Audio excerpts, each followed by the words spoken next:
अस्सलाम वालेकुम जनाब।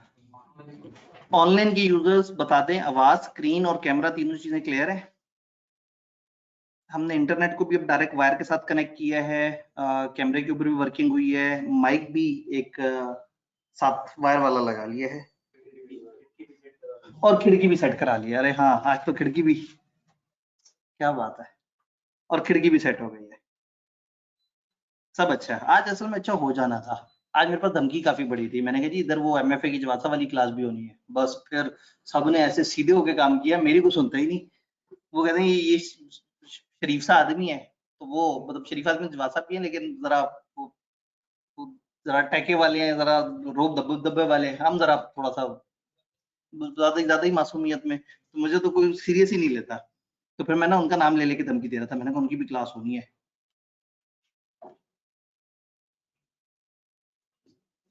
चलो कोई बात नहीं, अगर शराफत में इतनी जिंदगी गुजर गई तो आगे भी गुजर ही जाएगी। एक तजर्बा करना है क्या एक शरीफ आदमी पूरी जिंदगी शराफत में रह के गुजार सकता है, खासतौर पे जबकि वो बिजनेसमैन भी हो। अब एक आपके जहन में बिजनेस होता है, एक हमारा मासूम सा बिजनेस होता है। ठीक है जी, हमें ऑनलाइन की तरफ से सब पॉजिटिव की खबरें मौसूल हो रही हैं। तो आप लोगों ने कुछ पढ़ा? पिछले वीक हम लोग सिर्फ इंट्रोडक्शन वाले मोड में थे और हम लोगों ने सबसे पहले देखा, जी बिल्कुल एवरीथिंग फाइन, ठीक है। इंतजामिया हैरान है कि आज सब फाइन कैसे है। अच्छा ठीक है, सही। और संडे पे मेरा चक्कर लग गया तो मैंने ये खिड़की भी फरमाइश करी डाली।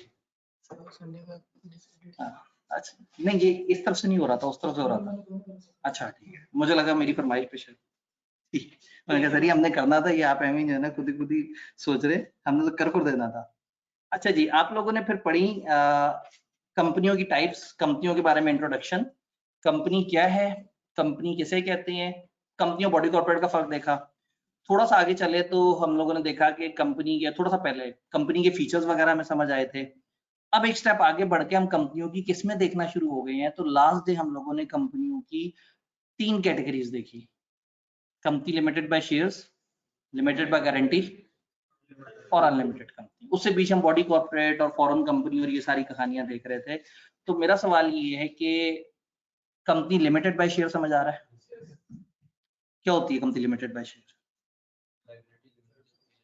एक कंपनी जिसकी लायबिलिटी लिमिटेड होती है अपने शेयर कैपिटल की हद तक, यानी कि मेंबर्स जो शेयर्स खरीदेंगे उसके अलावा उन्हें कोई पैसे नहीं देंगे। तो मेंबर की लायबिलिटी कभी आ सकती है ऐसी कंपनी में? कंपनी हैविंग शेयर कैपिटल में क्या कभी मेंबर के ऊपर भी लायबिलिटी आ सकती है अगर उसने पूरे पे ना किए हो? पार्टली पेड शेयर्स हो तो फिर उसकी जिम्मेदारी आ सकती है, वरना इसके ऊपर जिम्मेदारी नहीं आएगी। तो partly paid up share capital के केस में इसके ऊपर लोड आ सकता है। फिर हमने देखा guarantee limited company. Guarantee limited company में क्या होता था?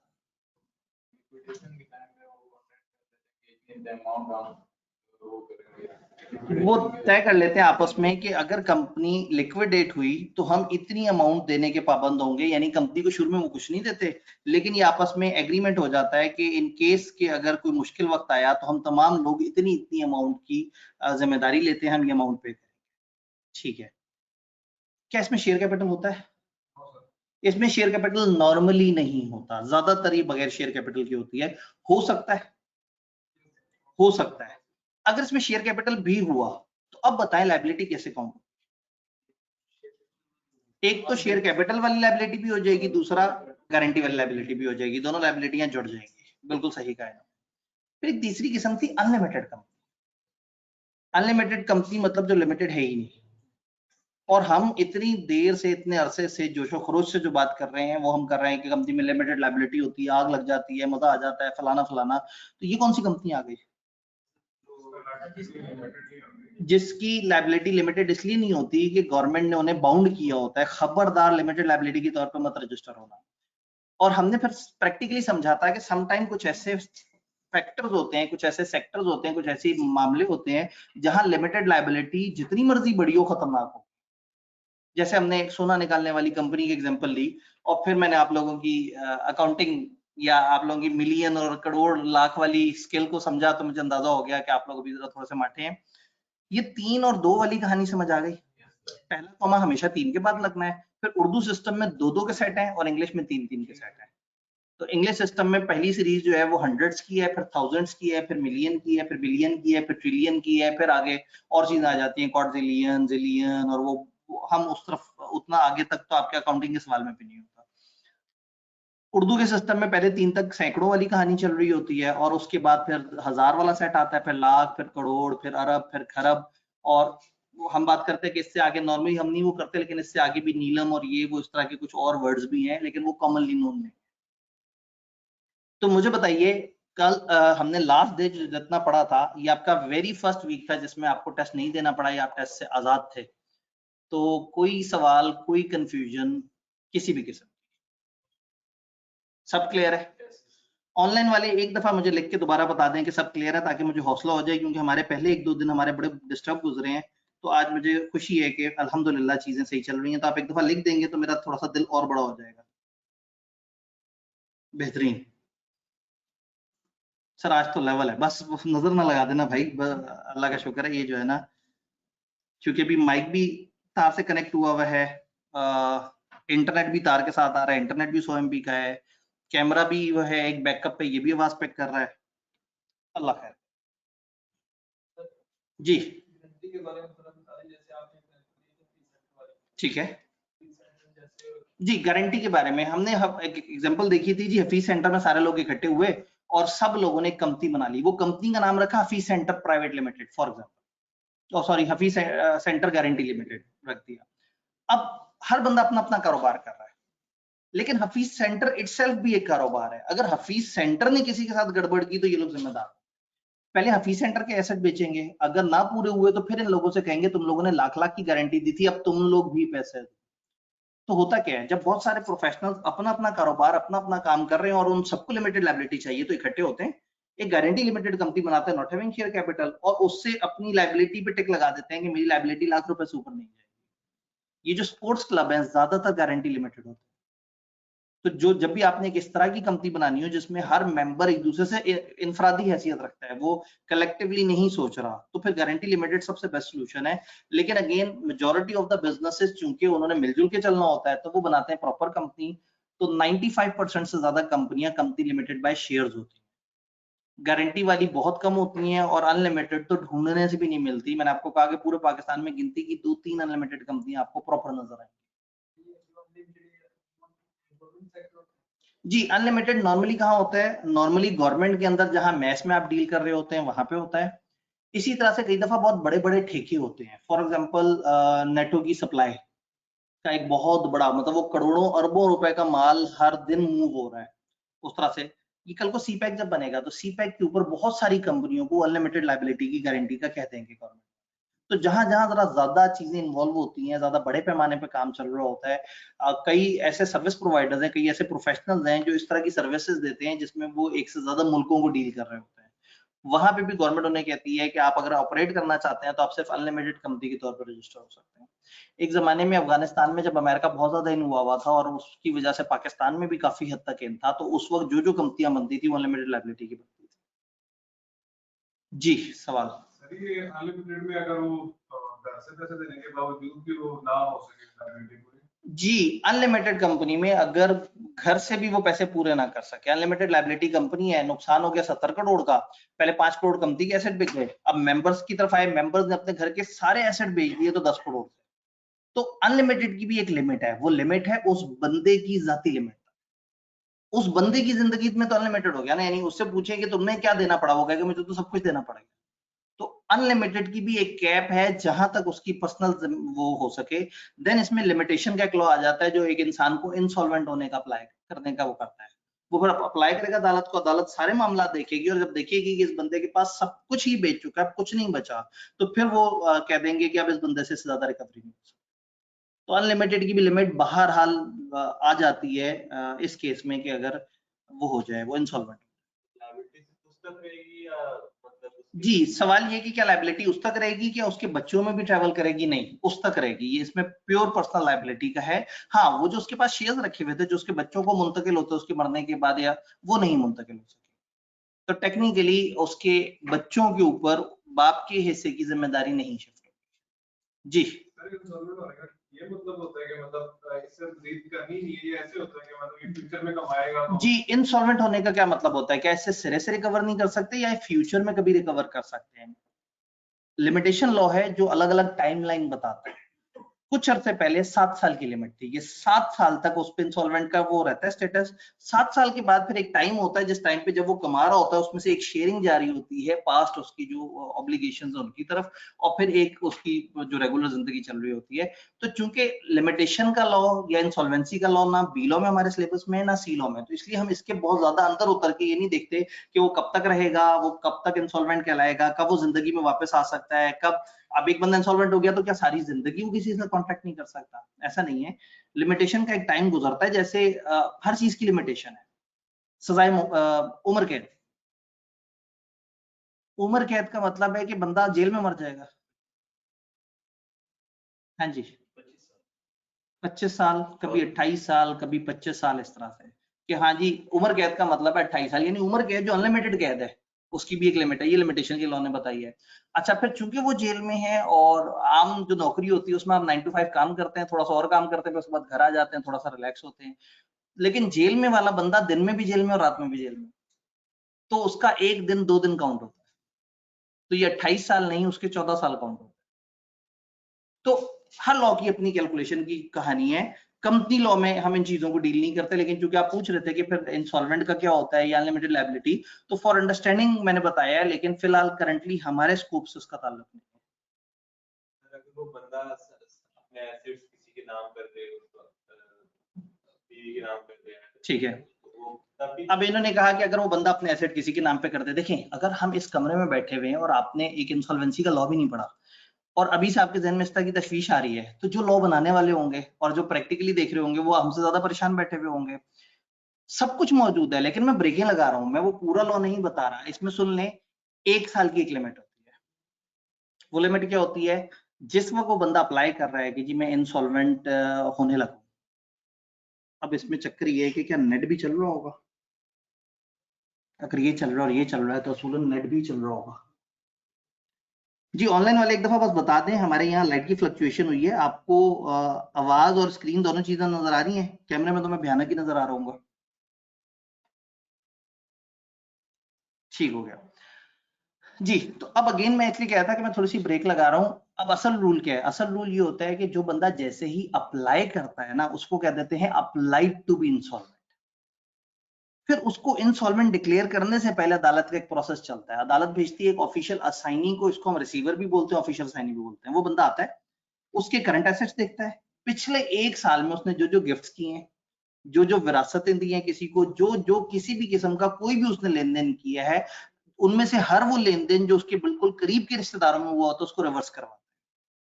एक बंदे ने 2 दिन पहले अपना 5 करोड़ का घर बच्चे को गिफ्ट कर दिया और कह दिया जी मैं तो इंसॉल्वेंट हो गया, तो वो 1 साल तक पीछे जाके सारे रिवर्सल करते हैं। उसके बाद फिर देखते हैं, फिर ये देखते हैं से फ्यूचर में किस किस बंदे से कितना कितना एक्सपेक्टेड रिसीवेबल है। फिर उन लोगों को गवर्नमेंट अप्रोच करती है, उनसे कहती है कि तुमने अगले 2 साल में इसको इतने पैसे देने थे, आज इतने तो गल मुकाओ। उससे रिकवरियां करते हैं, फिर देखते हैं कि अब कितना बच गया और उनको किस तरह से माजरत की। तो एक पूरा लॉ है, लेकिन मैं इसलिए ब्रेक लगा रहा हूं कि हमने वो वाला लॉ नहीं पढ़ना, हमने ये वाला लॉ पढ़ना है। बस उस लॉ का हल्का सा एक आइडिया बीच में। ऑनलाइन में एक भाई ने पूछा, सर ये बता दें कि ट्रांसफर ऑफ ओनरशिप में रिस्ट्रिक्शन हो सकती है, मीन स्पेसिफिक टाइम में शेयर ट्रांसफर नहीं कर सकते? जी, ओनरशिप में रिस्ट्रिक्शन आप आर्टिकल्स जो मेन डॉक्यूमेंट होते हैं कंपनी के, उसमें कभी भी लगा सकते हैं। तो हम आगे चल के देखेंगे कि कभी कभी इस तरह से होता है कि कंपनी वाले अपने शेयर्स को खुद ही कुछ अरसे के लिए रोक देते हैं, और इसी तरह से कंपनी भी कुछ अरसे के लिए शेयर के ट्रांसफर को रोक देती है। जब कंपनी ने डिविडेंड वगैरह देने होते हैं तो कंपनी ने एक बुक क्लोजर बता देती है। वो कहते हैं जी हम 7-8 दिन के लिए बुक्स बंद कर रहे हैं, इन 7-8 दिनों में आप लोग जो मर्जी जिससे खरीदें, हम नहीं उसको रिकॉर्ड करें। तो आगे चल के सब आएगा, अभी तो बिल्कुल आगाज है। लेकिन अच्छी बात है कि आप लोग एक्साइटेड है, आप लोग जानना चाह रहे हैं सारा कुछ, लेकिन हमारी एक लिमिटेशन है कि हमें चलना स्टेप बाय स्टेप है। तो इंशाल्लाह ताला अगर यही जज्बा और जोश रहा, तादाद अल्लाह करे बेहतर हो जाए, लेकिन जज्बा और जोश जो है ना वो अगर यही रहा तो बात बन जाएगी। लेकिन कमती लॉ जो है ना, ये हमारे 8 पेपर में वाहिद पेपर है जिसकी ऑनलाइन एडमिशन फिजिकल से ज्यादा है। यानी पीपल आर कूल एनफ, वो कह रहे हैं यार ये तो ऑनलाइन ले लेंगे, और पढ़ा हुआ होगा तो कभी कभार हफ्ते में एक आध दिन वीडियो प्ले करके देख भी लेंगे, ना हुआ तो ईद के बाद देखना शुरू कर देंगे। जी असल में ऐसा वो कर तो लेंगे ना, उनको 6 महीने सुकून तो आ जाएगा बच्चों को। मतलब ये थोड़ी मैं कह रहा हूँ कि उनका पेपर भी पास हो जाएगा, लेकिन वो फील तो अच्छा करेंगे ना कि हफ्ते में एक दिन देख लिया तो वो सारे दोस्तों से कहेंगे यार सीलो बड़ा आसान सा है, तो फिर मेरा वो जुमला याद आएगा, इतना आसान है कि फेल हो जाता है। ये प्रॉब्लम है, सबसे बड़ा सीलो का प्रॉब्लम है कि इसको इसकी तवज्जो ही नहीं मिलती। लोग कहते हैं सीलो आसान निकल जाता है, सीलो की क्लास में पागल हो गए, सीलो कौन जाके पढ़ता है। तो वो इतना इतना इसको वो लोगों ने सोचा हुआ है कि ये तो टेकन फॉर ग्रांटेड है कि ये, उसके बाद फिर ये जब अजियत देता है तो फिर वो अच्छा खासा प्रॉब्लम में आ जाता है। तो सबसे बेस्ट सोल्यूशन है कि ठीक है आप ऐसे ना करें, जैसे ये वाला बैच हमने 3 दिन वाला रखा है ताकि आप 3 दिन पढ़ें, 3 दिन इसको सिलेक्टेड टाइम दें, साथ साथ चलता रहे गैर महसूस तरीके से, ना आपके पूरे वीक के ऊपर लोड आए और ना आप इतना कम हो कि जी आप पूरे हफ्ते में आपने सिरे से कुछ नहीं पढ़ा।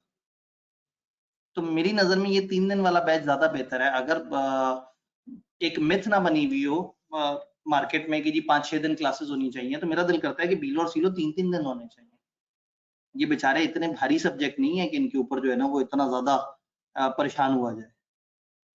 खैर वापस इधर आता है। सर बुक के बगैर दिल नहीं लग रहा,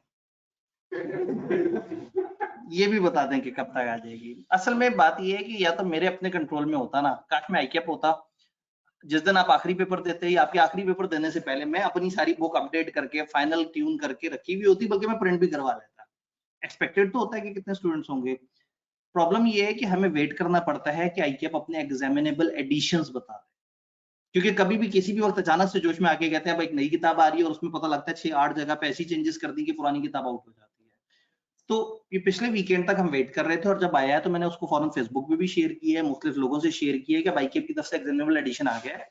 तो आज की नॉलेज ये है कि अब कंपनी लॉ में कोई अपडेट उन्होंने नहीं किया, कंपनी लॉ की वही किताब है और वही उसी तरह से चलता रहेगा। अब जब उन्होंने ये कर दिया तो मैंने अभी गुज़िश्ता दिन ये संडे जब आप लोग सुकून से सो रहे थे तो मैं तकरीबन सहरी तक बैठ के ये सारी चीजों को अब इनकॉर्पोरेट करके, लेटेस्ट पेपर्स इनकॉर्पोरेट करके, सारा कुछ करके और आज की डेट में प्रिंटिंग के लिए भेज रहा हूँ। लेकिन जाहिर है ये फिर मैनुअल प्रोसेस है, वो जाएगा, वो प्रिंट होगी, वो प्रिंट होके आएगी। अच्छा जब आएगी और हम आपको भेजने के बारे में सोच रहे होंगे तो उस वक्त आप में से कुछ यहाँ होंगे और कुछ अपने घरों की टिकटें करा के बैठे होंगे। तो प्रैक्टिकली हमें ये लग रहा है कि मतलब ईद के फौरन बाद लोगों को किताब मिल रही है। अच्छा ईद तो अच्छी गुजरे ना, ठीक है। तो बहरहाल आपके पास सॉफ्ट में किताब अभी मौजूद है, आप उसको देख देख के जज्बाती हो सकते हैं या उसको यूएसबी में डाल के अपने करीबी फोटोकॉपियर के पास जाके उसे कह सकते हैं भाई ये शुरू के 10-12 सफ़ों की मुझे कॉपी निकाल दो, तो आपके 25-30 रुपए लगेंगे या 40 रुपए लगेंगे, लेकिन आपको तसल्ली और सुकून आ जाएगा। थोड़े से पैसे खर्चे में बहुत सुकून आ जाएगा। ठीक हो गया, तो चलें फिर आगे। All clear? अब तो पढ़ना पड़ेगा, अब इतनी दफा सवाल पूछने के बाद तो हमें आगे जाना पड़ेगा।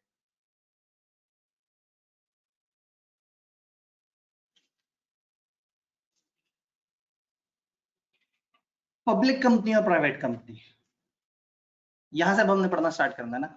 आज का हमारा 2 टारगेट है, पब्लिक और प्राइवेट कंपनी और होल्डिंग और सब्सिडरी कंपनी।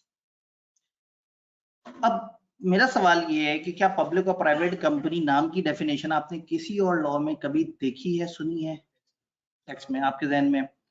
और आपने वहां पे प्राइवेट कंपनी की बहुत खूबसूरत सी डेफिनेशन पढ़ी थी। प्राइवेट कंपनी वो है जो पब्लिक नहीं होती, और फिर पब्लिक कंपनी की एक लंबी सी डेफिनेशन पढ़ी थी।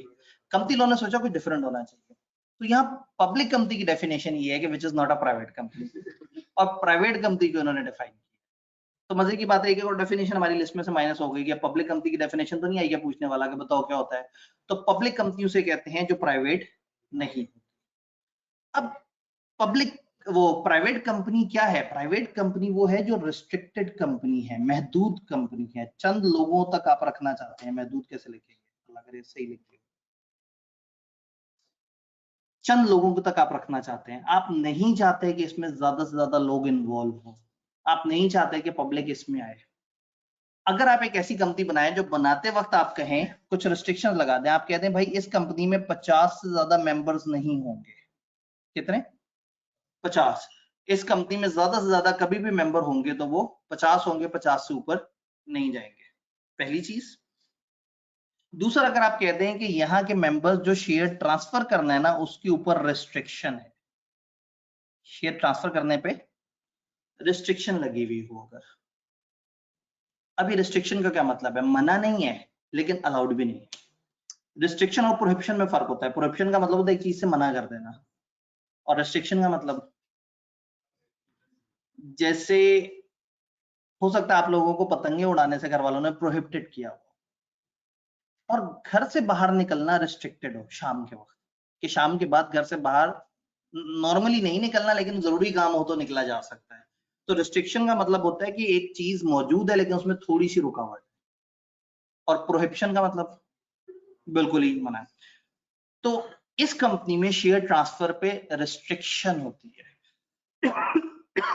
रिस्ट्रिक्शन का मतलब ये है कि शेयर ट्रांसफर इजीली नहीं कर सकते। कैसे करेंगे? सब मेंबर्स की रजामंदी से करेंगे, वरना नहीं कर सकते। फिर ये कंपनी ज्यादा शरारती नहीं हो सकती, ये आम आवाम के पास जाके उनको इनवाइट भी नहीं कर सकती। ये जो लोगों को इनवाइट करने वाला काम होता है ना, क्या वो हमारी कंपनी में इन्वेस्ट करो, याद है हमने क्या कहा था कि कंपनी बनती है तो फिर कंपनी को ज्यादा पैसे चाहिए होते हैं, तो प्रोस्पेक्टस इशू करती है, लोगों से कहती है आओ इन्वेस्ट करो। तो ये वाली कंपनी किसी को इनवाइट भी नहीं कर सकती। डन? क्यों इतनी रुकावटें? क्यों हम क्यों इस कंपनी को इतना बंद कर रहे हैं, इतना महदूद कर रहे हैं? क्यों? कोई तो रीजन होगी। कुछ सेंसिटिव काम होगा, आप चाहते हैं कि यार ये बिजनेस बस हम चंद लोगों के दरमियान रहे, ज्यादा लोग ना आए। एक फैमिली ने अपना काम शुरू किया होगा, वो चाहते होंगे बस इसमें हम फैमिली इन्वॉल्व रहे, फैमिली के अलावा कोई ना आए। हो सकता है कुछ लोग दोस्तों बड़े गहरे 7-8, उन्होंने मिलकर कंपनी बनाई हो, वो नहीं चाहते कि हमारे अलावा इस कंपनी में कोई आए। तो बजाय इसके कि बाद में रोएं, अभी शुरू में ही रजिस्टर कराते हुए कह दें एक प्राइवेट कंपनी है। मैं एग्जांपल देता हूँ, 7 दोस्त हैं, उन 7 दोस्तों ने मिलकर सोचा कि हम एक कंपनी बनाते हैं। बड़े गहरे दोस्त थे, और उन्होंने सोचा कि हम जो काम करेंगे ना, हम सारी जिंदगी उसमें एक दूसरे को सपोर्ट करेंगे, एक दूसरे का साथ देंगे, और हम एक दूसरे के साथ इकट्ठे। फिर उन 7 ने कंपनी बनाई। कंपनी आहिस्ता आहिस्ता अच्छा चलना शुरू हो गई। ये लोग हर वक्त आते थे, दिन रात एक करके कंपनी में लगाते थे, और इन सब लोगों ने एक दूसरे के हाथ पे हाथ रख के ये वचन लिया था कि हम में से कोई इस कंपनी को छोड़ के नहीं जाए, और हम इस कंपनी को साथ साथ इकट्ठे चलाएंगे। अब हर दिन जो एफर्ट कर रहे हैं, उन्हें पता है कि हम 7 मालिक, और हम 7 की इतनी अच्छी अंडरस्टैंडिंग है कि कोई और बंदा बाहर का बीच में नहीं है, तो हमारे लिए सब हो गया। एक दिन एक सेठ आया, उन 7 में से ना 4 बंदों को पैसों की बड़ी इशद जरूरत थी।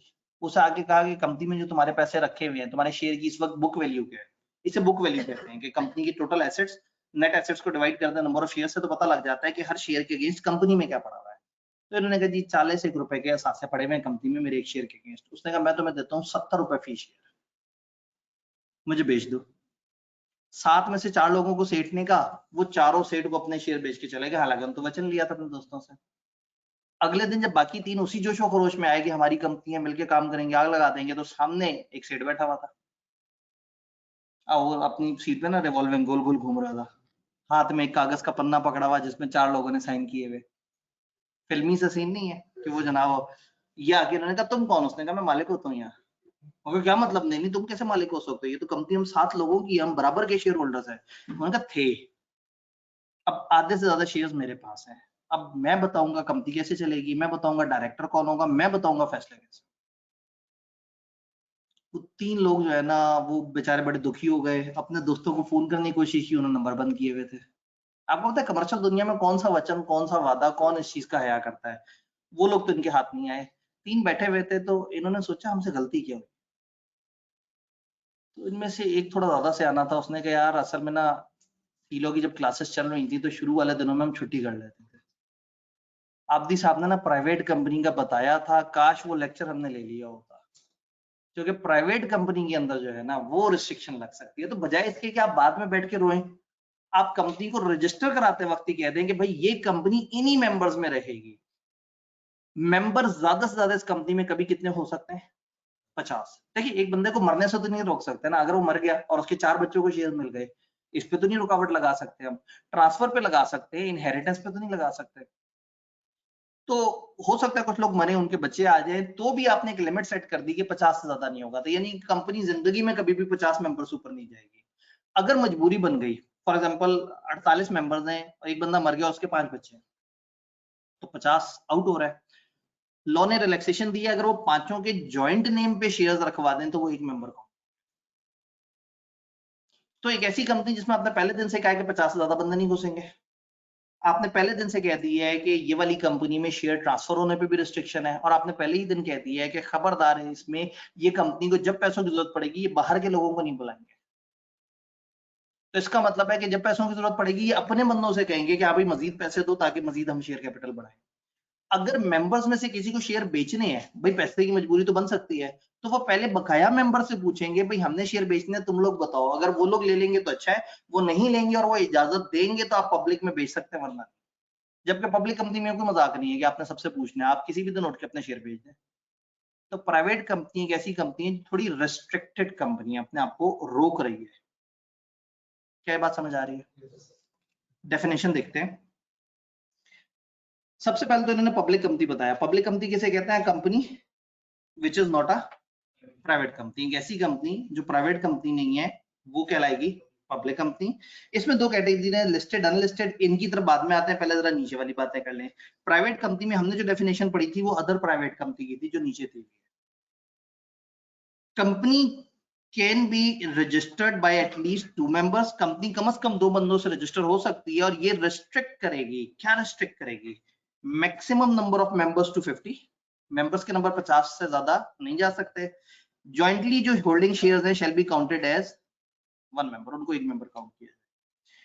ये रिस्ट्रिक्ट करता है right to transfer the share by its members. ये अपने मेंबर्स को रुकावट डालता है कि आप अपने शेयर इतने आराम से ट्रांसफर नहीं कर सकते, save as otherwise provided in act. Legal word लिखे हुए, सेव एज का मतलब होता है सिवाय उस जगह के। अदरवाइज प्रोवाइडेड इन एक्ट का मतलब एक्ट में कहीं कुछ और लिखा है, तो इसका मतलब है इसके मेंबर्स अपने शेयर ट्रांसफर नहीं कर सकते सिवाय वहां जहां एक्ट में लिखा हो कि ऐसे कर सकते। मैंने आपको बताया वो हमारे सिलेबस में नहीं है कि वो ट्रांसफर कैसे करेंगे, लेकिन मैंने आपको बताया मना नहीं है, रिस्ट्रिक्टेड है। उन्होंने कहा आप ट्रांसफर नहीं कर सकते सिवाय उस तरीके के जो ऑफिशियल हम आपको बता। तीसरी रिस्ट्रिक्शन क्या है? Invitation of subscription from general public for shares, debentures या रिडीमेबल कैपिटल। अब मेरे ख्याल में अकाउंटेंट्स को बताने की जरूरत नहीं कि शेयर्स क्या है, डिबेंचर्स क्या है, फिर रिडीमेबल जो काबिल वापसी होता है। तो इस तरह के जितने भी इंस्ट्रूमेंट है ये पब्लिक को इनवाइट भी नहीं कर सकते। इनके शेयर के ट्रांसफर पे भी रिस्ट्रिक्शन है, और ये मेंबर्स भी 50 तक महदूद करते हैं। जिस कंपनी में ये 3 की 3 रिस्ट्रिक्शन ऑल प्रेजेंट होंगी उसको हम कहेंगे वो प्राइवेट कंपनी। तीनों की तीनों रिस्ट्रिक्शन, अगर एक भी रिस्ट्रिक्शन खत्म होगी तो प्राइवेट नहीं रहेगी, और जो प्राइवेट नहीं होती वो क्या कहलाती है? पब्लिक। तो ये प्राइवेट कंपनी की डेफिनेशन जिसको पहले हमने देखा था, समझा था, उसको अब सामने हम लोगों ने देखा है। सर क्या प्राइवेट कंपनी पब्लिक कंपनी बन सकती है? यस, ये कंपनियां आप शुरू में रजिस्ट्रेशन के वक्त बताते हैं कि हम प्राइवेट हैं या पब्लिक हैं। आप बाद में जरूरत पड़ने से प्राइवेट में पब्लिक में शिफ्ट हो सकते हैं, पब्लिक से प्राइवेट में शिफ्ट हो सकते हैं। पूरा प्रोसेस दिया हुआ सेक्शन 46 से 50 के दरमियान है कंपनी एक्ट के। अल्हम्दुलिल्लाह एक भी सेक्शन हमारे सिलेबस में नहीं होने से। उन्होंने पूरा प्रोसेस बताया कि कंपनियां बाद में अपने आप को कैसे शिफ्ट कर सकती हैं, लेकिन इस वक्त हम बात कर रहे हैं कि जिस वक्त आप रजिस्टर होंगे उस टाइम पे आप अपनी कंपनी की कैटेगरी बना सकते हैं। क्लियर? अब प्राइवेट कंपनी की एक बड़ी स्पेशल किस्म, उसको हम कहते हैं एसएमसी, सिंगल मेंबर कंपनी। ऐसा हो सकता है कि एक ही बंदा हो, वो एक सिंगल मेंबर हो, वो 100% शेयर अपने पास रखे और वही कंपनी का डायरेक्टर भी हो। तो इसमें क्या होता है, कंपनी बना के आप 100% शेयर उसके एक ही बंदे को दे देते हैं। तो एक बड़ी स्पेशल किस्म की प्राइवेट कंपनी हमें अलाउड है जिसमें 100% ऑफ द शेयर्स एक ही बंदे के नाम, वो एसएमसी कहलाता है। उसमें और सादा प्राइवेट कंपनी में फर्क है। सादा प्राइवेट कम से कम 2 से स्टार्ट होती है और 50 तक जाती है, और एसएमसी एक ही। अब एसएमसी बाकियों से फर्क है, तो उसके नाम के साथ आप एसएमसी प्राइवेट लिमिटेड के वर्ड लगा देते हैं ताकि कंफ्यूजन ना हो, लोग इसे देखते समझ जाएं कि ये एक अकेले बंदे का सेटअप। तो क्या पब्लिक और प्राइवेट कंपनी हमें समझ आ रहा है? पक्की बात है जी जी जी जी। ये जो रिस्ट्रिक्शन नीचे वाली है वो सिंगल में नहीं होगी। अगर आप गौर से देखें तो मैंने प्राइवेट कंपनी को 2 कैटेगरीज बना दिया। एक एसएमसी है जो बड़ी मुनफरिद सी कंपनी है, एक ही बंदे से रजिस्टर हो जाती है, तो जाहिर है फिर वहां पे ना नए बंदे आ सकते हैं, ना ट्रांसफर वाला मामला है, ना 50 वाला मामला है। तो ये जो नीचे हमने पढ़ी है ये अदर प्राइवेट कंपनी। इसका मतलब है ज्यादातर प्राइवेट कंपनी में ये रिस्ट्रिक्शन होती है, लेकिन प्राइवेट कंपनी की एक बड़ी ही स्पेशल किस्म अवेलेबल है जिसको हम क्या कहते हैं, एसएमसी। उसमें एक बंदे के पास सारे शेयर। तो ये 2 कैटेगरीज हैं जिनमें से हम लोगों ने ये प्राइवेट कंपनी की 3 कंडीशन इस चैप्टर में जो 2-3 बड़े इंपॉर्टेंट आईकेप को पसंद है पॉइंट्स, उनमें से एक प्राइवेट कंपनी की डेफिनेशन काफी पसंद है। पब्लिक कंपनी आप लोग मुझे बता चुके थे, बस इसमें 2 नए नाम मुझे नजर आए हैं, लिस्टेड और अनलिस्टेड। और मैं परेशान हूं कि मेरे सामने वाले लोगों को क्या ये पता है? पता है। तो ये लिस्टेड क्या चीज होती है? जो स्टॉक एक्सचेंज पे जाके अपने आप को रजिस्टर करा लेते हैं वो लिस्टेड होते हैं। इसका मतलब है कि मैं उठूंगा और मुझे अगर कोई कंपनी के शेयर्स मार्केट से खरीदने हैं तो मैं जाऊंगा स्टॉक एक्सचेंज। स्टॉक एक्सचेंज पे उन कंपनियों के शेयर ट्रेड हो रहे होंगे जिन्होंने अपने आप को लिस्ट करवाया है। तो लिस्टेड कंपनी वो है जो सब कुछ वैसे ही करती है जैसे बाकी कंपनियां, एडिशनली स्टॉक एक्सचेंज नामी मार्केट में इसके शेयर्स की खरीदो फरोख्त जारी है। और अनलिस्टेड क्या होगी फिर? जिसके शेयर स्टॉक एक्सचेंज में ट्रेड नहीं हो। जी ठीक है जी। अगर शेयर होल्डर के पास किसी के पास 50% से ज्यादा हो तो मैंने बताया था कि फिर वो ज्यादातर फैसले वो ले रहा होगा, ज्यादातर। ठीक है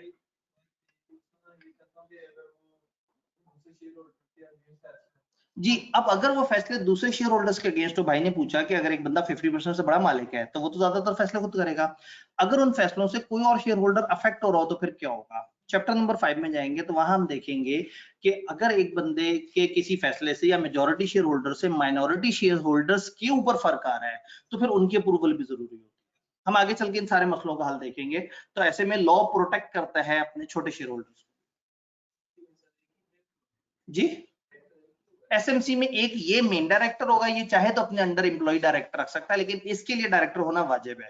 क्योंकि डेफिनेशन क्या कहती है? एक ऐसी कंपनी जो एक मेंबर से चल रही है और वही कंपनी का डायरेक्टर। जी ठीक है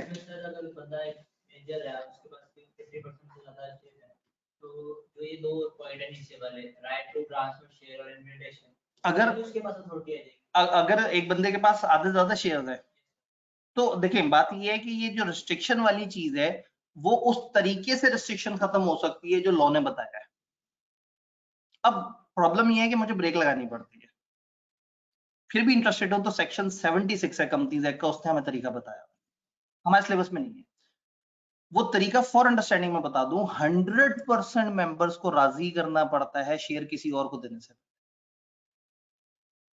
और अगर वो राजी ना हो रहे हो, वो राजी क्यों नहीं हो रहे होंगे? वो कहेंगे हमें शेयर चाहिए।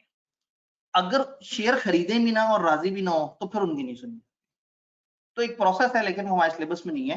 तो रिस्ट्रिक्शन का मतलब है कि रुकावट है, तो चाहे आपके पास 99% शेयर्स भी हैं एक प्राइवेट कंपनी में, आपने उन रूल्स को फॉलो करना होगा जिसके तहत आप शेयर ट्रांसफर कर सकते हैं। तो प्राइवेट कंपनी में ना जरा महदूद है, पब्लिक में तो जब मर्जी जो मर्जी आ रहा है, जब मर्जी जो मर्जी जा रहा है, कोई कुछ कर रहा है, कोई कुछ कर रहा है, हम किसी को कोई नहीं रोक रहा है। जी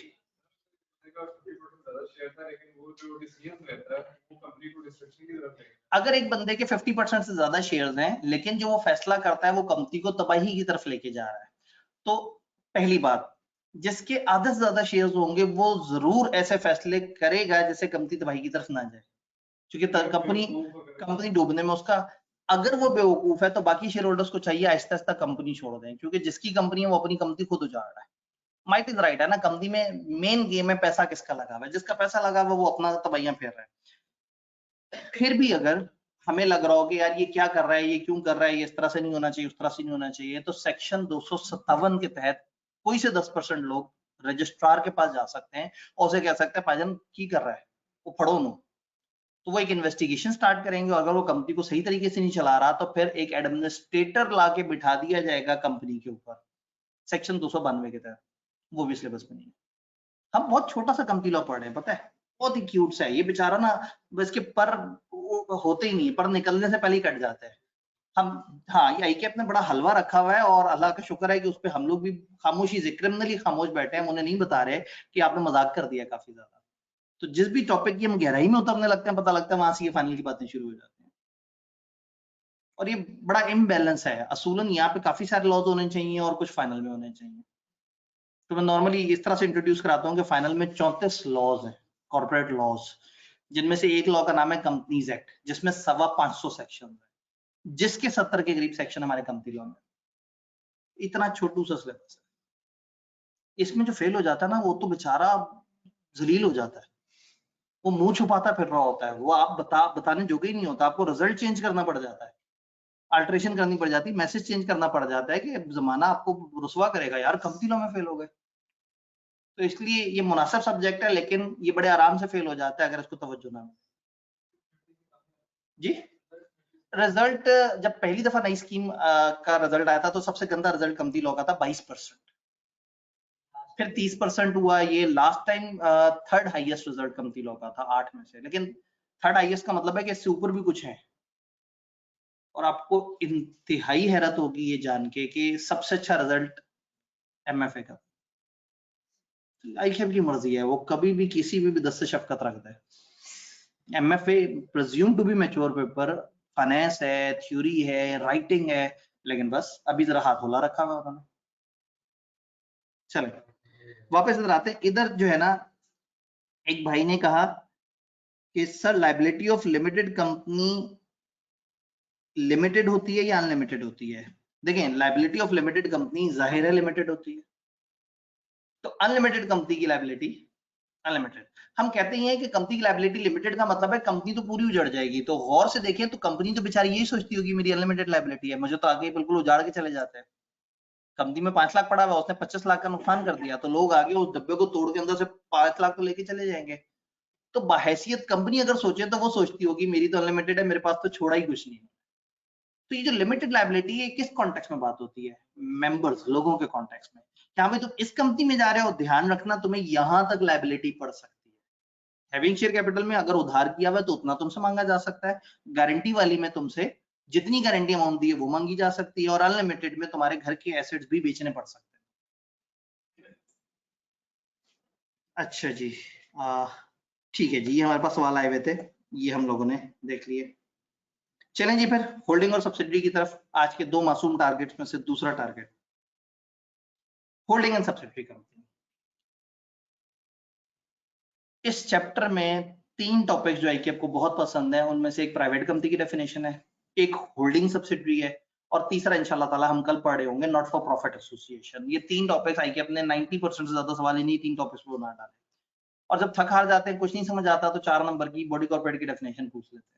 जैसे जब में इस चैप्टर को नहीं टच करना होता ना, सोचते हैं इस चैप्टर में क्या फजूल सी चीज है जो 3-4 नंबर के लिए पूछ ले, तो वो आगे ठहरती बॉडी कॉर्पोरेट की डेफिनेशन में, पता नहीं उनको और डेफिनेशन ही नहीं नजर आती। होल्डिंग और सब्सिडरी कंपनी देखते हैं। मेरा मानना यह है कि मेरे सामने अगर टैक्स पढ़े हुए बच्चे मौजूद हैं और अकाउंटिंग की भी जानकारी रखते हैं, तो शायद ये बहुत मैं मुश्किल टॉपिक की तरफ नहीं लेके जा रहा। हाँ, बस हमारी कैलकुलेशन थोड़ी सी डिफरेंट तरीके से होगी। एक फर्ज करें होल्डिंग कंपनी हो, तो जिस कंपनी को वो होल्ड कर रही होगी उसका नाम क्या होगा? Subsidiary company. लॉ ने ना होल्डिंग कंपनी की बड़ी मजाकिया सी डेफिनेशन दी। वो कहते हैं कोई भी कंपनी किसी दूसरी कंपनी की होल्डिंग कंपनी सिर्फ और सिर्फ तब होगी जब वो दूसरी कंपनी पहली कंपनी की सब्सिडरी कंपनी। देखना, मतलब इतनी मेहनत करके उन्होंने होल्डिंग कंपनी समझाया है, यानी होल्डिंग कंपनी की डेफिनेशन पे भी क्रॉस लग गया। आप देखें तो आधी डेफिनेशन जो हम पढ़ते जा रहे हैं उस पर तो क्रॉस लगा रहे हैं कि ये तो पूछी जाने वाली है ही नहीं। तो होल्डिंग कंपनी, कोई कंपनी किसी दूसरी की होल्डिंग सिर्फ और सिर्फ तब हो सकती है जब वो दूसरी कंपनी पहले वाली की सब्सिडरी हो। तो लगे हाँ, तो ये डेफिनेशन तो स्क्रीन पे देख ही लेते हैं ना। Means a company which is another companies holding company, एक ऐसी कंपनी जो दूसरी कंपनी की होल्डिंग कंपनी हो, इफ बट ओनली इफ, सिर्फ महज सिर्फ। लॉ ने ना वजन दिया, इफ मजा नहीं आया, उन्होंने कहा सिर्फ और सिर्फ तब that other company is it's subsidiary. तो ये वाली डेफिनेशन असूलन जिंदगी में कभी याद करने की जरूरत नहीं होनी चाहिए। वापस पीछे चलते,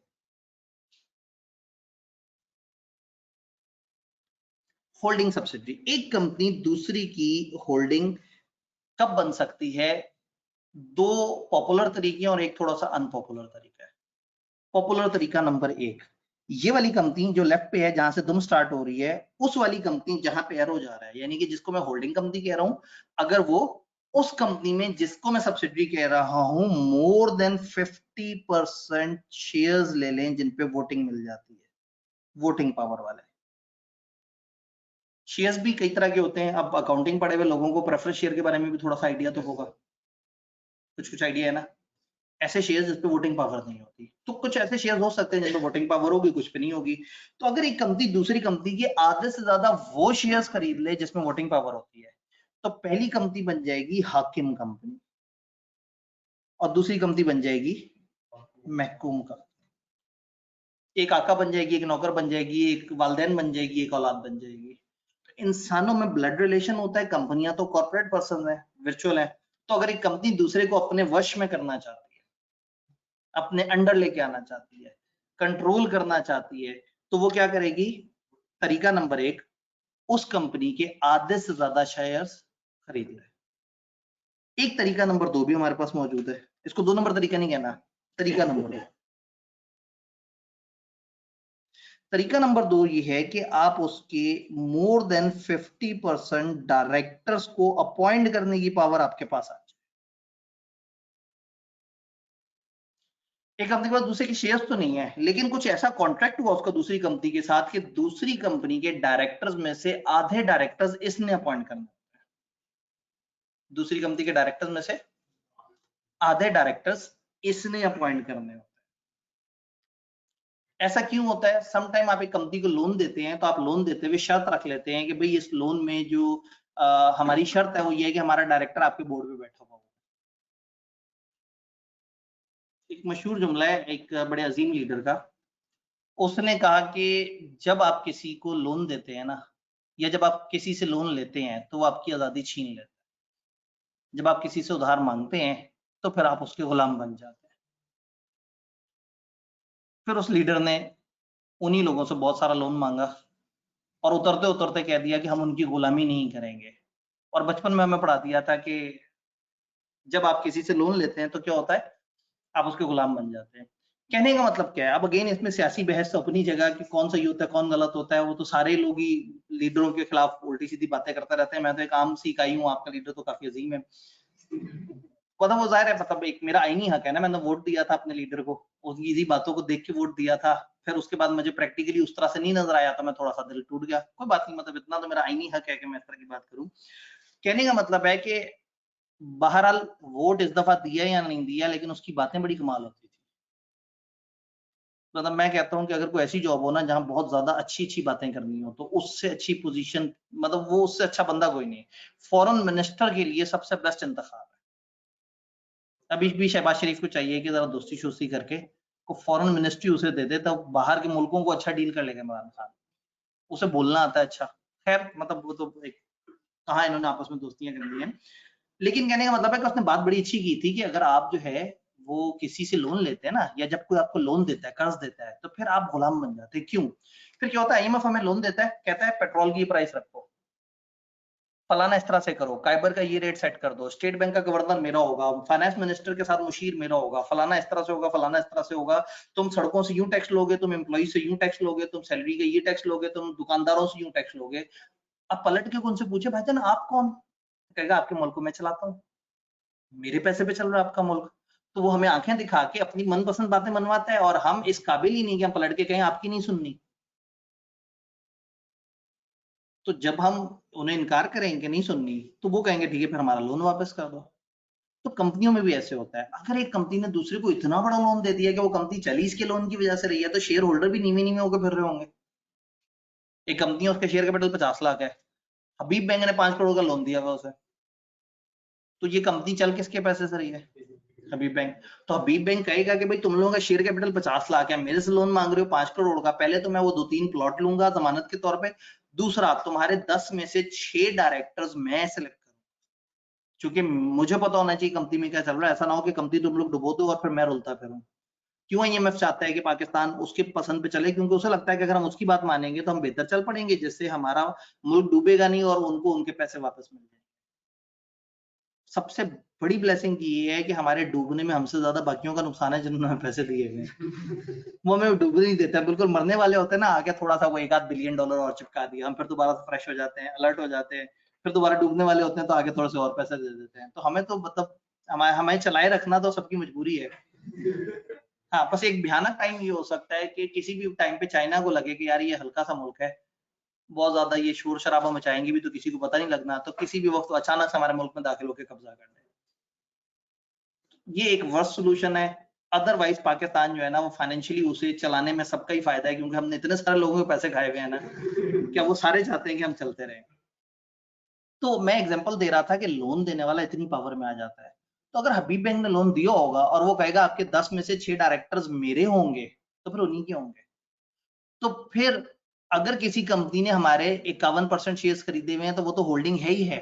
हम हबीब बैंक को क्या कहें, इतनी बड़ी पावर है उसके पास, डायरेक्टर्स का सारा कंट्रोल तो उसके पास है, तो हबीब बैंक भी होल्डिंग बन जाएगा।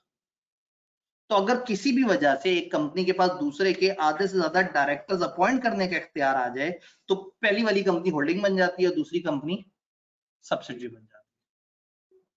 ये बात समझ आई? क्यों आती है पावर, मैंने आपको बताया, मुख्तलिफ तरीके हो सकते हैं, मुख्तलिफ अरेंजमेंट हो सकता है। इसमें मशहूर जमाना एग्जांपल है पीटीसीएल और इत्तिसालात और government of Pakistan. Government of Pakistan Musharraf के एरा में ना उन्हें समझ आ रहा था, चीजें इंप्रूव करते करते उन्हें समझ आया कि पीटीसीएल का एक ही सोल्यूशन नजर आ रहा है। पीटीसीएल गवर्नमेंट सेक्टर कंपनी थी, उन्हें नजर आया कि इसका एक ही तरीका है कि इसको हम इंटरनेशनल एक कंपनी को सेल कर दें और वो यही पाकिस्तान में रहते रहते हम उनको सेल कर दें, तो चलाएं, अपना भी फायदा करें, हमें भी कमा के दें, हमारे मुल्क को भी फायदा हो। तो ये पीटीसीएल को प्राइवेटाइज करने का पूरा प्लान बना के बैठे हुए थे और इत्तिसालात से वादा था कि हम आपको पीटीसीएल की होल्डिंग कंपनी बना दें। खबर आ गई मीडिया पे, वो जनाब शोर उड़ गया, गवर्नमेंट पीटीसीएल बेच रही है, मुशर्रफ ने पीटीसीएल बेच दिया, ये है गद्दार और फलाना। आपको पता है जिस तरह से आवाम रिएक्ट करना शुरू कर देती है। एक प्रेस कॉन्फ्रेंस बुलवाई गवर्नमेंट के लोगों ने, मिनिस्टर्स ने, और उसमें कहा कि पता नहीं आप लोगों को ये कौन खबरें देता है, अगर आप लोगों ने थोड़ा सा पढ़ा होता तो आपको अंदाजा होता कि किसी को होल्डिंग कंपनी तब बनाया जा सकता है जब आधे से ज्यादा शेयर्स उस कंपनी के पास हो। आप जाके अभी पीटीसीएल के फाइनेंशियल्स देख लें, गवर्नमेंट ऑफ पाकिस्तान के पास 65% शेयर्स पड़े हुए हैं। तो ये बेबुनियाद मनगढ़ंत खबरें हैं कि हमने पीटीसीएल बेच दी। ये भी बेबुनियाद खबर है कि पीटीसीएल के मेजॉरिटी शेयर्स हमने दे दिए किसी और। लोगों ने देखे फाइनेंशियल ऐसा ही था, नीवे नीवे हो गए, वापस चले गए कि यार हम बात कर रहे थे, हम तो बेइज्जत कर दिया। इत्तिसालात ने कहा जी आपने टीवी पे कहा कि हम पीटीसीएल नहीं बेच रहे, तो उन्होंने कहा हाँ, बेचने का मतलब है शेयर्स वो करना, आपसे हमारा क्या तय हुआ है, आप होल्डिंग कंपनी होंगे, हम आपको होल्डिंग बनाएंगे, 100% डायरेक्टर्स आपकी पसंद से आएंगे पीटीसीएल पे। तो अवाम को तो सिर्फ शेयर्स का पता था कि आधे से ज्यादा शेयर्स जिसके पास होते हैं वो होता है, लेकिन ये दूसरा वाला जो रूल है ये खुफिया रूल है, जिसमें अगर एक कंपनी के पास दूसरे के आधे से ज्यादा डायरेक्टर्स अपॉइंट करने की पावर आ जाए तो पहली कंपनी होल्डिंग बन जाती है और दूसरी सब्सिडरी बन जाती है। तो अब पीटीसीएल की दो होल्डिंग्स हो गई, एक हो गई गवर्नमेंट ऑफ पाकिस्तान और एक हो गई इत्तिसालात। तो दिस कैन हैपन। अब आप कहेंगे इनको आपस में फटा हो जाया करेगा। कंपनियों में दो तरह के फैसले होते हैं, कुछ ऐसी चीजें जो लॉ कहता है ये मेंबर्स का इख्तियार है, मेंबर्स करेंगे इस पे फैसला, और कुछ ऐसी चीजें जिसमें लॉ में लिखा होता है ये डायरेक्टर्स करेंगे। तो डायरेक्टर्स की मीटिंग में उस कंपनी की चलेगी जो डायरेक्टर्स को कंट्रोल कर रही है, और मेंबर्स की मीटिंग में जिसके पास शेयर होल्डिंग ज्यादा है। तो टेक्निकली दोनों के पास कुछ कुछ फैसलों में इख्तियार है, कुछ फैसलों के पास मेंबर वाले के पास सबसे ज्यादा इख्तियार है और कुछ फैसलों में डायरेक्टर वाले के पास सबसे ज्यादा इख्तियार है। बट दिस कैन हैपन कि कंपनी की दो होल्डिंग्स बन जाए। जी जी, फिर हम ये नहीं कहेंगे कि फलाना ओवरऑल होल्डिंग और दूसरी छोटी वाली होल्डिंग है। होल्डिंग का मतलब है होल्डिंग, हाँ होल्डिंग के ऊपर होल्डिंग आ सकती है। यानी एक तीसरा तरीका है जो बहुत फेमस तरीका नहीं है, वो तरीका ये है कि आप एक ऐसी कंपनी को अपनी सब्सिडरी बना दें जिसकी सब्सिडरी कंपनी ये वाली कंपनी है, तो ऑटोमेटिकली आप उस तीसरी वाली कंपनी की भी होल्डिंग बन, आपकी सब्सिडरी की सब्सिडरी ऑटोमेटिकली आपकी भी सब्सिडरी बन जाएगी। तो एक कंपनी की सब्सिडरी, उसकी नीचे की सब्सिडरी, उससे नीचे की सब्सिडरीज, वो सारों को वही कंपनी कंट्रोल करती है जो मेन होल्डिंग कंपनी होती है। जी बिल्कुल सही है, इस वाली सब्सिडरी कंपनी की दो होल्डिंग्स हो जाएंगी। मैंने आपको बताया कि एक कंपनी की कई होल्डिंग्स हो सकती हैं, कोई मसला नहीं। और मजे की बात है इस सब्सिडरी ने जिस मर्जी रूल से इसको सब्सिडरी बनाया हुआ हो, इस होल्डिंग ने जिस मर्जी रूल से बनाया हुआ हो, एक कंपनी ने दूसरे को किसी भी तरीके से सब्सिडरी बना दिया और दूसरे ने किसी तीसरे को किसी भी तरीके से सब्सिडरी बना दिया, तो भी तीसरी वाली कंपनी पहली वाली कंपनी की सब्सिडरी बन जाएगी। जी कंपनी के पास ना शेयर्स है ना डायरेक्टर्स है, लेकिन वो फिर भी दूसरी कंपनी के कोई डिसीजन में, ठीक है जी, इन्होंने कहा एक कंपनी के पास दूसरे के ना तो आधे से ज्यादा शेयर्स है ना आधे से ज्यादा डायरेक्टर्स उसने अपॉइंट किए हैं, लेकिन फिर भी वो डिसीजंस में इन्फ्लुएंस करते हो। मसलन स्टेट बैंक हो गया, गवर्नमेंट हो गई। अगर इस तरह का कोई मामला होगा तो फिर गवर्नमेंट अपने रूल्स में बता देगी कि हम क्या करेंगे। यानी हम जब कंपनी लॉ पढ़ रहे हैं ना, तो हमारी assumption ये है कि हम आम इंसानों की बात कर रहे हैं। गवर्नमेंट तो कभी भी उठ के कहते हैं हमने आज से इसको प्राइवेट नहीं कहना, हम कहेंगे जो आपका हुक्म, नहीं कहेंगे प्राइवेट। तो कंपनी लॉ को कभी भी गवर्नमेंट ओवरराइड कर सकती है। गवर्नमेंट कभी भी आके किसी भी कंपनी के सारे शेयर्स कब्जे में कर सकते हैं, सारे डायरेक्टर्स को निकाल सकते हैं। तो गवर्नमेंट के पास तो वो पावर्स हैं। लेकिन कॉमन अगर हम टर्म्स में बात करें तो चीजें कमर्शियली चलती हैं। जिसके पास आधे से ज्यादा शेयर्स होंगे वो होल्डिंग बनेगा, जिसके पास आधे से ज्यादा डायरेक्टर्स अपॉइंट करने की पावर होगा वो होल्डिंग बनेगा। जैसे ये जो होल्डिंग वाली जी जी जी, अगर आधे से ज्यादा डायरेक्टर्स होंगे तो क्या शेयर्स में मुदाखलत कर सकेंगे? कुछ फैसले डायरेक्टर्स ने करने हैं, कुछ मेंबर्स ने करने हैं। जो शेयर से रिलेटेड फैसले होते हैं ना वो ज्यादातर मेंबर्स को दिए जाते हैं, और जो इंतजामिया से रिलेटेड फैसले होते हैं, कंपनी कैसे चलेगी, वो कहाँ जाएगी, कैसे इन्वेस्ट करेगी, क्या पावर्स होंगी, लोन कैसे लेगी, वो डायरेक्टर्स कर रहे होते हैं ना। क्या ये होल्डिंग और सब्सिडरी समझ आया? पक्का। अब इसमें ट्विस्ट कहाँ से ऐड होता है? ट्विस्ट ऐड होता है कि जो पहला वाला रूल है ना 50% शेयर्स वाला, ये कंपनी प्लस लेयर्स पे एप्लीकेबल है। और लेयर्स किसे कहते हैं? ऑल सब्सिडरीज ऑफ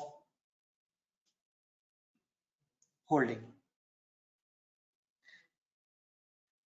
अगर एक कंपनी है ए, उसने कंपनी बी के शेयर्स खरीदे हुए हैं 40%, उस कंपनी की एक सब्सिडरी है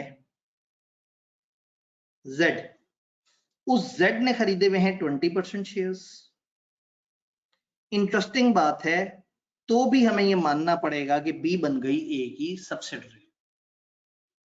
ए ने डायरेक्टली कितने खरीदे हुए?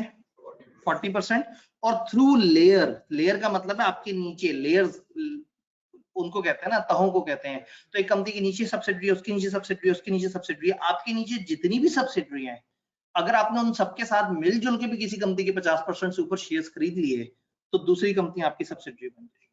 तो जो पहला वाला रूल था, सिर्फ इस पहले रूल में हमने काउंटिंग करते हुए कंपनी को भी काउंट करना और कंपनी के अंदर जो उसकी लेयर्स हैं, जो उससे नीचे के लेवल की कंपनी है, उनको भी काउंट करना।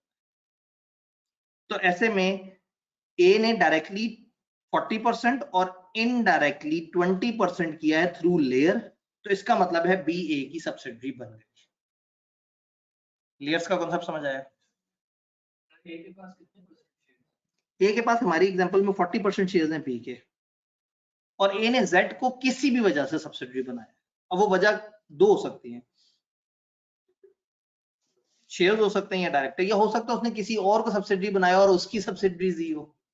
तो कहने का मतलब अगर किसी भी वजह से कोई कंपनी आपकी सब्सिडरी बन गई तो वो आपके नीचे काउंट होगी, आपकी लेयर काउंट होगी। तो दिस कैन हैपन कि एक कंपनी ए है, ए के नीचे बी, बी के नीचे सी, सी के नीचे डी, डी के नीचे ई, ई के नीचे एफ, बहुत सारी लेयर्स हो सकती हैं। एक कंपनी की एक वक्त में कितनी लेयर्स हो सकती हैं लॉने का एज मे बी स्पेसिफाइड, हम बता देंगे कि कौन सी तरह की कंपनियों को कितनी लेयर्स रखने की इजाजत है। लेकिन एक कंपनी के नीचे कई लेयर्स हो सकती हैं, और होल्डिंग बनने के लिए उसने खुद ने और उसकी लेयर्स ने मिला के भी अगर 50% शेयर्स खरीद लिए तो वो दोनों की दोनों जो इन्वेस्टमेंट्स हैं वो उसकी काउंट होके वो होल्डिंग बन। आईकेप कभी बहुत मूड में बैठता हो तो इसके ऊपर बड़ा टेक्निकल से सवाल दे सकता है।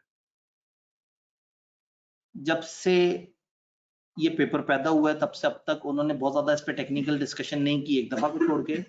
बहुत पहले से भी, अगर मैं सन 1995 से लेके अभी तक के सारे कंपनी लॉ के जितने भी सवाल आए हैं उसमें देखूं तो होल्डिंग सब्सिडरी एक ऐसा टॉपिक है जो बड़ा लॉजिकली पूछा जा सकता है, लेकिन आईकेएफ इसको रट्टे की तरह पूछता रहा है। शायद अचानक से एक दो टाइम पीछे उनका जमीर जागा, उन्होंने कहा जरा एक दफा बच्चों से लॉजिकल सवाल तो पूछें। तो उन्होंने पेपर में क्या किया, 5 कंपनियां दे दी, उन 5 कंपनियों ने 5 कंपनियों में शेयर्स इन्वेस्ट किए, हर तरह की मिक्सिंग थी। उसने कहा बताओ इनमें से कौन कौन होल्डिंग सब्सिडरी बन रही है। तो एक बड़ा पेचीदा सा सवाल बन गया जिसमें आपकी डायरेक्ट इन्वेस्टमेंट भी काउंट होनी थी, फिर आपकी नीचे जो सब्सिडरी है उसकी भी काउंट होनी थी। तो इसमें अगर तो हमें लेक्चर्स में मौका मिला तो मैं आपको क्लास में वो करा रहूंगा, नहीं तो चूंकि हमारा 3 डेज लेक्चर है तो मैं आपको फिर एक लेक्चर रिकॉर्डेड फॉर्म में आप तक पहुंचाऊंगा जिसमें उस सवाल को मैंने बड़ा थॉरो डिस्कस किया है कि कंपनी के नीचे अगर बहुत सारी कंपनी है तो उनके आपस में वो एक लंबा चौड़ा सा न्यूमेरिकल आया था, हमने उसको अलग से सॉल्व किया है। जब आप टेस्ट की तरफ जा रहे होंगे ना तो आपको पास पेपर्स की वीडियो तो मिलेगी, उसके अलावा उस सवाल पे इनफरादी तौर पे एक डिटेल डिस्कशन वाली वीडियो भी अलग से मिलेगी। तो वो पहली और आखिरी दफा कि अपने यहाँ से कुछ टेक्निकल सवाल पूछा था, अदरवाइज वो सीधी सीधी डेफिनेशन पूछ के अपना काम चला लेते हैं। क्या ये हमें सारी बात समझ आ रही है? सर अगर जी सब्सिडरी हो बी की फिर क्या होगा? ऐसा भी हो सकता है कि जी बी की भी सब्सिडरी हो, तो फिर बी को चाहिए कि उसे कहे यार तुम ए के शेयर्स खरीद लो, लेकिन ए ने ऑलरेडी उसे सब्सिडी बनाया हुआ है। तो कहने का मतलब है कि अगर जी एडिशनली बी की सब्सिडी भी हो तो इससे हमें कोई फर्क नहीं पड़ता, क्योंकि रूल ये है कि कोई कंपनी कब हो तब होल्डिंग होगी जब वो दूसरी कंपनी को सब्सिडी बनाए, और कैसे बनाएगी? उसके आधे से ज्यादा शेयर्स या खुद ले ले या लेयर्स के थ्रू ले ले। जी अगर दोनों कंपनी एक दूसरे के 50% ज्यादा शेयर्स खरीद लें फिर क्या होगा? अब जरा सोचें, आपने एक कंपनी के 50% ज्यादा शेयर्स खरीद लिए, वो कंपनी वही करती है जो आप उसे कहते हैं, तो ऐसे में वो कंपनी पलट के आपके शेयर्स नहीं खरीदेगी, खरीदना चाहे तो भी नहीं खरीद सकती। अगेन सेक्शन 87 ने मना किया हुआ है, और वो भी हमारे सिलेबस में। इसे बायबैक कहते हैं कि सब्सिडरी कंपनी या तो अपने शेयर्स खुद खरीद ले या अपनी होल्डिंग को जाके खरीदना शुरू कर दे। बट अकाउंटिंग वाले ज्यादा पढ़े लिखे नहीं होते, अकाउंटिंग के जो सब्जेक्ट्स हैं उन बेचारों को नहीं पता कि पाकिस्तान के लॉ में क्या चल रहा है, वो फिरंगी बातें पकड़ते हैं बाहर से और उसी तरह के सवाल दे देते हैं। तो अकाउंटिंग में आपको शायद एक कॉन्सेप्ट नजर आए, इसको अकाउंटिंग की जबान में रिवर्स एक्विजिशन कहते हैं। अगर आपको FR2 में ऐसी कोई बात नजर आ जाए तो मेरा उसके से कोई ताल्लुक नहीं है। पाकिस्तान के लॉ ने सब्सिडरी कंपनी को होल्डिंग के शेयर्स खरीदने से मना किया। सर ये एक और बात है कि इसमें ए के कितने परसेंटेज शेयर है? 60% है 40%? फिर उसके जी की भी तो 63 है ना ए की। जी देखे ना, ए ने 40% बी के खरीदे हुए खुद, और बी के 20% किसके पास है? तो बी का कोई ऐसा 40% होगा जो कुछ और पता नहीं 10 12 15 लोगों के पास होगा, और 60% तो ये दोनों भाइयों के पास है, एक बड़ा है और दूसरा उसके हाथ के नीचे है। तो इन 60% पे वोटिंग जो जब भी एक्सरसाइज होगी, अपने 40% में खुद वोट देंगे और उस 20% में अपनी सब्सिडी से कहेंगे तुमने जाके यूं वोट करना। तो टेक्निकली 60 के 60 का कंट्रोल आ गया ए के पास, लेकिन हम इसको पूरा 60 नहीं कहेंगे, हम कहेंगे डायरेक्ट 40 है, इनडायरेक्ट 20 है।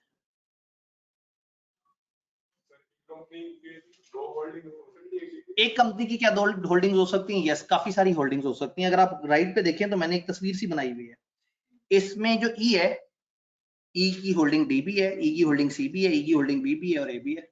ए नीचे वाली सबकी होल्डिंग है, बी नीचे वाले सबकी होल्डिंग है, सी उससे नीचे वाले सबकी होल्डिंग है, जो मैंने यहाँ पे सारी डायग्राम बनाई हुई है।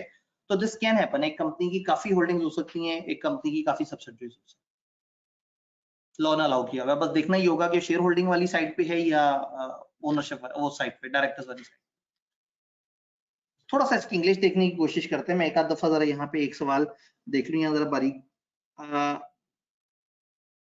So liability of company is unlimited because the limited liability concept only applicable on shareholders। जी बिल्कुल वही वाली बात जो हमने की थी कि liability कंपनी के हवाले से देखें तो बेचारी अनलिमिटेड ही है ना, कंपनी को तो सारे पैसे देने पड़ जाते हैं। उसके अलावा यहाँ पे भी हमारे पास सवाल नहीं आया हुआ। जरा इसकी इंग्लिश देखते हैं। In relation to any other company, अगर मैं किसी होल्डिंग कंपनी के कॉन्टेक्स्ट में बात करूं तो जिस कंपनी में होल्डिंग कंपनी ने क्या किया, या तो वो होल्ड करते हो composition of the board. Board किसे कहते हैं? बोर्ड ऑफ डायरेक्टर्स को शॉर्ट में हम BOD लिखते हैं और इसको बोर्ड भी लिख देते हैं। कंपोजिशन का मतलब है तश्कील।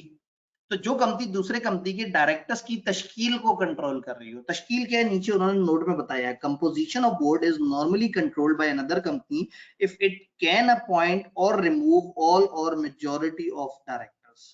अगर किसी कंपनी के सारे या मेजॉरिटी डायरेक्टर्स आप निकाल सकते हैं या अपॉइंट कर सकते हैं तो कहा जाएगा कि ये कंपनी उस कंपनी के बोर्ड की कंपोजिशन को कंट्रोल कर रही है। क्लियर? तो अगर कंपोजिशन को कंट्रोल करे, या दूसरा क्या है, एक्सरसाइज और कंट्रोल मोर देन 1/2 यानी कि 50% of its voting security either by itself या खुद करे और टुगेदर विद वन और more of its subsidiary company. जिसको मैंने लेयर्स कहा, आपकी सब्सिडरी और आपकी जितनी भी सब्सिडरीज हैं वो सारी की सारी आपकी क्या कहलाती हैं कलेक्टिवली? लेयर्स। तो आपने लेयर्स के थ्रू किया वो। अच्छा, नोट में लिखा हुआ है subsidiary of a subsidiary company would also be consider subsidiary company of main holding. Subsidiary की सब्सिडरी भी सब्सिडरी ही कहलाएगी। फिर वहां लेयर्स का कॉन्सेप्ट आपके पास नोट्स में लिखा होगा कि कंपनी की जितनी भी अंडर कंपनी होती है वो लेयर्स हैं, और एक कंपनी एक वक्त में कितनी लेयर्स रख सकती है। उन्होंने कहा कुछ खास तरह की कंपनियों को कुछ खास तरह के नंबर्स जो हम बताएंगे वो उतनी लेयर्स रख सकते हैं, उससे ज्यादा नहीं। तो क्या हमें ये होल्डिंग सब्सिडरी कंपनी की कहानी समझ आ रही है? पक्का? जब होल्डिंग सब्सिडरी समझ आ गई तो एक छोटा सा कॉन्सेप्ट है होली ओन सब्सिडरी। नाम से क्या जाहिर है, अगर एक कंपनी ने दूसरी कंपनी के 100% शेयर्स खरीद डाले तो वो दूसरी कंपनी इसकी 100% सब्सिडरी बन जाएगी। इसको हम कहते हैं Holi own subsidiary. A company shall be deemed to be wholly owned subsidiary of another company or statutory body if all its shares are owned by that other company or statutory body। अगर उसके सारे shares उस company ने या उस body ने खरीदे हुए तो वो होली ओन बन जाए। इसकी और सब्सिडी होगी, वो भी होली ओन बन जाएगी जी। अब पहली ने, ये भाई ने कहा कि आपने इसको तो 100% होली ओन सब्सिडी बनाया है, इस वाली कंपनी ने किसी के 70% शेयर्स खरीदे हुए तो सब सब्सिडरी कह देते हैं। तो सब सब्सिडरी है एस की, डबल एस सब्सिडरी है एस की, और एस सब्सिडरी है एच की, और एस कौन सी वाली सब्सिडरी है, होली ओन। तो एस को तो 100% कौन चला रहा है, लेकिन ये जो डबल एस है इसको 30% कोई और भी तो चला रहा है। तो होली ओन के नीचे अगर होली ओन हुई तो फिर वो आपकी होली ओन बनेगी, लेकिन अगर होली ओन के नीचे नीचे सादा वाली सब्सिडरी हुई तो सादा सब्सिडरी बन जाएगी। ये बात समझ आई। अब यहाँ पे आईकेएप को अचानक से ख्याल आया कि अब जब बच्चे सारी फालतू डेफिनेशन देख ही रहे हैं तो एक दफा पब्लिक सेक्टर कंपनी भी नहीं बता देते हैं। अब पब्लिक सेक्टर कंपनी की डेफिनेशन आईकेएप की किताब में थोड़ा सा पीछे है, लेकिन मैं ये समझाता हूँ होल्डिंग सब्सिडरी कंपनी बताने के बाद। उससे फायदा पता है क्या होता है, फायदा ये होता है कि आपके जहन में होल्डिंग सब्सिडरी का कॉन्सेप्ट होता है तो मैं उस वाली डेफिनेशन को उस कॉन्सेप्ट से लिंक कर देता हूँ। पब्लिक सेक्टर कंपनी क्या होती होगी, पब्लिक सेक्टर जो गवर्नमेंट है, यानी हम पब्लिक कंपनी गवर्नमेंट को नहीं कहते हैं, पब्लिक उसे कहते हैं जिसमें आवाम का आना जाना लगा रहे। लेकिन अगर हमने गवर्नमेंट बोलना हो तो हम बोलेंगे पब्लिक सेक्टर कंपनी। आसान अल्फाज में अगर गवर्नमेंट ने किसी को अपनी सब्सिडरी बना रखा है तो पब्लिक सेक्टर कंपनी बन जाएगी। सब्सिडरी बनाने के क्या क्या रूल्स से बोला, या तो 50% ज्यादा शेयर्स खरीद लो। तो ध्यान में रखना है कि अगर गवर्नमेंट के पास किसी कंपनी के 51% शेयर्स हुए तो वो पब्लिक सेक्टर बन जाएगी। अच्छा, दूसरी शर्त क्या थी बोला, डायरेक्टर्स। अब इधर भी दूसरी शर्त ध्यान में रख लेंगे, अगर गवर्नमेंट के पास दूसरी कंपनी के डायरेक्टर्स बिठाने की पावर आ जाए। अच्छा, गवर्नमेंट तो गवर्नमेंट होती है, तो गवर्नमेंट हो, गवर्नमेंट के अंदर की कोई एजेंसी हो या कोई अथॉरिटी हो या कोई और इदारा, गवर्नमेंट या गवर्नमेंट के किसी भी महकमे ने किसी भी कंपनी के 51% शेयर्स खरीद लिए, वो पब्लिक सेक्टर कंपनी बन जाएगी। गवर्नमेंट ने, हम गवर्नमेंट की सब्सिडी नहीं बोलेंगे तो मैं समझाने के लिए बोल रहा हूँ ना, हम उसे क्या कहेंगे, पब्लिक सेक्टर। और इसी तरह से अगर गवर्नमेंट के पास खुद या उसके इदारों के थ्रू कंट्रोल आ जाए किसी भी कंपनी के बोर्ड को चेंज करने का तो वो बन जाएगी पब्लिक सेक्टर। तो पब्लिक सेक्टर की डेफिनेशन आपके सामने लेके आता हूं। एक कंपनी चाहे पब्लिक हो या प्राइवेट हो, आज फाइनली ना हमारी डेफिनेशन खत्म हो जाएगी। इतनी दफा हमने पढ़ा है कंपनियां कितनी तरह की होती हैं, कितनी दफा पढ़ा है। कंपनी लिमिटेड बाय शेयर भी होती है, गारंटी भी होती है, अनलिमिटेड भी होती है। तो हमने कहा नहीं, कंपनी पब्लिक भी होती है, प्राइवेट भी होती है। फिर हमने कहा कंपनी लिस्टेड भी होती है, अनलिस्टेड भी होती है। हमने कहा सादा प्राइवेट भी होती है, एसएमसी भी होती है। अब हम कह रहे हैं कंपनी होल्डिंग भी होती है, सब्सिडरी भी होती है। नहीं तो पब्लिक सेक्टर तो होती है, नहीं तो फॉरेन कंपनी भी होती है, और कुछ बड़ी कंपनियों को बॉडी कॉर्पोरेट भी कह देते हैं। ये सब डेफिनेशंस थी। तो चैप्टर 1 ना एकदम से बोरिंग हो जाता है इन सारी डेफिनेशंस की। तो आज का कॉन्सेप्ट तो मजे का था, लेकिन बस ये डेफिनेशन पे आके थोड़ी सी बोरियत होगी, कोई बात नहीं।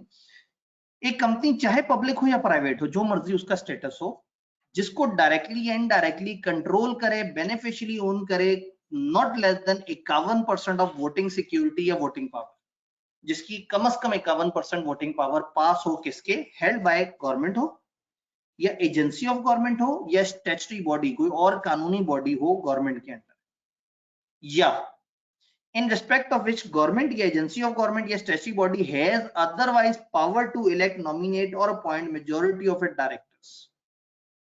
तो वो जिसके 51% शेयर्स गवर्नमेंट के पास हो या वो जिसके मेजॉरिटी डायरेक्टर्स अपॉइंट करने का इख्तियार इनके पास हो, वो बन जाएगी पब्लिक सेक्टर कंपनी। इसमें ऑल्सो इंक्लूड है क्या, public sector not for profit association. कल हम इसके बारे में पढ़ेंगे इंशाल्लाह ताला कि नॉट फॉर प्रॉफिट इदारा क्या होता है।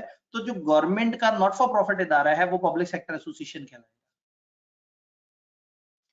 तो यहां तक डेफिनेशन खत्म हो जाती है। और काश ये नीचे जो लिखा हुआ है ये हमारी किताब में ना लिखा होता तो मैं आपको ना बताता। ये जो लिखा हुआ है इसका असूलन हमारी डेफिनेशन से ताल्लुक नहीं है, ये एक वो है, एक एहतियात है, एक एक्सक्लूजन बताई है उन्होंने।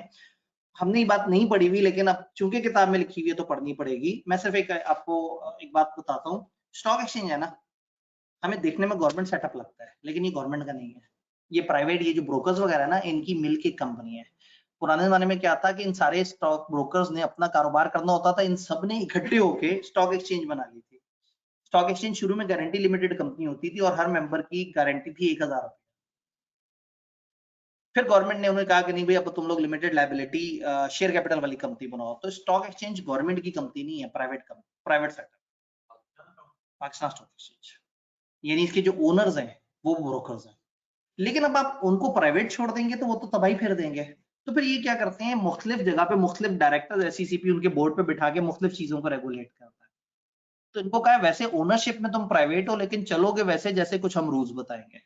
तो स्टॉक एक्सचेंज टाइप की जो कंपनी है, जो असल में प्राइवेट है या असल में पब्लिक है या प्राइवेट है, पब्लिक सेक्टर नहीं है, हमें लगता है कि शायद वो पब्लिक सेक्टर हो। तो अब एससीसीपी ने उनके बोर्ड पे कुछ बंदे भी बिठाए हुए हैं। तो उन्होंने कहा खबरदार, नॉमिनेशन ऑफ डायरेक्टर्स अगर नॉमिनेट कर दिए जाएं बाय कमीशन, एससीसीपी के लिए वर्ड इस्तेमाल हुआ, एससीसीपी भी अभी हमने बातें करनी है इंशाल्लाह।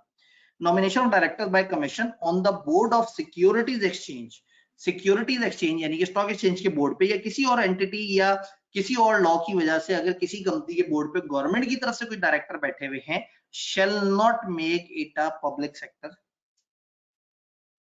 हमने क्या शर्त पड़ी थी, हमने कहा अगर गवर्नमेंट ने आधे से ज्यादा डायरेक्टर्स बिठा दिए कहीं, तो वो नीचे वाला इदारा क्या बन जाएगा, पब्लिक सेक्टर। लेकिन उन्होंने कहा कि अगर किसी वजह से गवर्नमेंट ने डायरेक्टर नॉमिनेट किए हैं किसी कानून की वजह से, तो फिर नीचे वाली खुद ब खुद पब्लिक सेक्टर कंपनी नहीं बनेगी। ये एक एक्सेप्शन बताइए। अब हमें पता ही नहीं स्टॉक एक्सचेंज का क्या सेटअप है, हमें ये नहीं पता एससीसीपी ने वहां डायरेक्टर कितने अपॉइंट किए हैं, लेकिन चूंकि डेफिनेशन है तो ये बेहुदा सा जुमला नीचे लिखा हुआ हमें ये भी याद करना पड़ता है।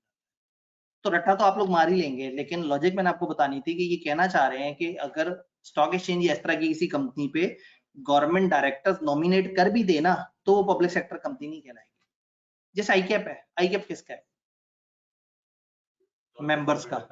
मैं चार्टर्ड अकाउंटेंट हूँ, आईकैप मेरा है, हम मेंबर्स हैं, मतलब आईकैप में मेंबरशिप है।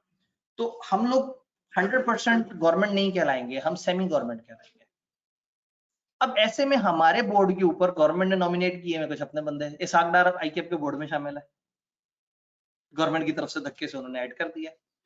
तो जी हाँ, अब वो सीए है लेकिन वो इलेक्शन लड़के नहीं आया, वो हमारे वोटों से नहीं आया, वो गवर्नमेंट ने नामजद कर दिया। तो अगर गवर्नमेंट इस तरह के किसी सेटअप पे खुद ही से कुछ बंदे नामजद कर दे अपनी पावर की वजह से, तो खुद ब खुद ये नहीं सोचना शुरू कर देना कि पब्लिक सेक्टर कंपनी में। तो ये नीचे एक्सक्लूजन ये बताना चाह रहे हैं कि स्टॉक एक्सचेंज या इस तरह के किसी इदारे पे किसी लॉ की वजह से कोई भी अगर डायरेक्टर बैठा दिए तो खबरदार आपने उसको ये नहीं कह देना कि ये क्या हो गया। पीसीबी तो असल में गवर्नमेंट का एक पूरा बोर्ड है, वो बहुत डिफरेंट चीज है। कल जब मैं नॉट फॉर प्रॉफिट इदारा बता रहा हूँ आपने याद कराना है, मैं उसके बारे में थोड़ा सा बताऊंगा।